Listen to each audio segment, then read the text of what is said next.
जो उद्देश आहे ते त्यांनी मला सांगितलं, त्यात मला काही चुकीचं वाटलं नाही. पण तरी त्यांना मी स्पष्ट सांगितलं होतं, आमचे लोक इतिहासकार किंवा जे जाणकार लोकांनी हे पाहणं गरजेचं आहे. मी त्यांची वाट पाहायला लागलेलो आहे, ते आपल्याला बोलवतील. एकदा बोलणं झालं, एकदा चर्चा झाली की त्यांना आपण सांगितलं की बाबा एकदम छान आहे, तर उलट चांगलं पिक्चर होईल. उलट चांगलं जे नुसतं देशात नाही जगात संभाजी महाराज पोहोचतील शिवाजी महाराजांच्या माध्यमातून.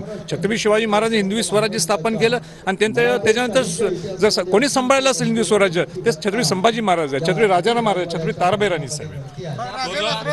कालावधी त्यामध्ये दाखवलेला आहे ते संभाजी महाराजांच्या राज्याभिषेक नंतरचा हा डान्स दाखवलाय. छत्रपती शिवरायांच्या निधनानंतर 9 महिन्यातच असा डान्स करू शकतो. म्हणून ह्याच्यावर मी काही स्टेटमेंट करणं हे उचित नाहीये. माझी त्यांना विनंती आजही आहे, लक्ष्मण उतेकरांनी पूर्ण त्यांची लाईफ म्हणायच्या पूर्ण ह्या 2-3 वर्ष त्या पिक्चरसाठी दिलेले आहेत. तो मराठी माणूस आहे आणि म्हणून त्याला शिवाजी महाराजांचं नेमकं हिंदवी स्वराज्य कसं स्थापन झालं त्यांना पूर्ण कल्पना आहे. त्यांच्या भावना सुद्धा मी त्या दिवशी बघितल्या आणि त्यांना मी हेच सांगितलं की अनेक गोष्टी त्याच्यात असू शकतात ज्याच्यात आपण दुरुस्ती करू शकतो. अजूनही वेळ हातातनं गेलेली नाही. माझी त्यांना विनंती परत राहील, एका प्रश्नावर काहीतरी मी स्टेटमेंट करणं ते बरोबर दिसणार नाही. कारण का चांगलं काम करत असताना कोणाचे पाय ओढणं हे माझ्या तत्वात नाही आहे. म्हणून त्यांना सहकार्य करण्याची माझी भूमिका आहे. उलट आणि काय चांगलं त्याच्यात दुरुस्त करता येत असेल तर त्यांनी आम्हाला लवकर सगळे आमच्या इतिहासकार असतील किंवा जाणकार लोक असतील, त्या विषयाचे माहितीगार असतील, हे नाव बोलवावं आणि मग त्यांना आम्ही दुरुस्ती सांगू, जेणेकरून हा पिक्चर चांगलं म्हणजे जे ते अपेक्षा करतात त्याच्या दुप्पट पट्टीने तो पूर्ण जगात पोचायला पाहिजे. लक्ष्मण उतेकरांची माझी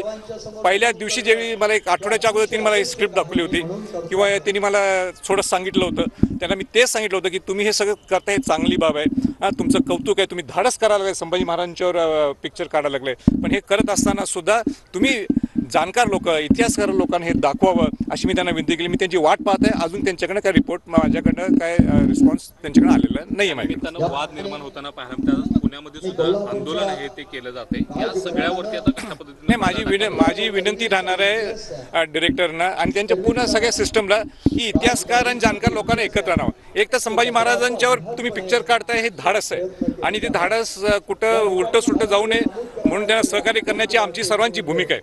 म्हणून एकदा तुमच्याने आमची भेट व्हावी. एकदा जशी पहिली त्यांनी माझी भेट घेतली आणि माझं हेच त्यांना म्हणणं होतं की लक्ष्मणराव तुम्ही एकदा मीटिंग लावा, एक जाणकार लोकांना आणि सगळे इतिहासकारांची एकदा एक संवाद साधूया, जेणेकरून काय थोड्या असे काही गोष्टी असतील तर आपण दुरुस्त करू. आमचा हेतू एकच आहे की ज्या हेतू तुमचा आहे की संभाजी महाराज हे जगभर पोहोचायला पाहिजे आणि तोच आमचा हेतू आहे. सिनेमॅटिक लिबर्टी कुठंपर्यंत न्यायची तेवढं आपण एक लाईन ड्रॉ करू, एवढाच विषय.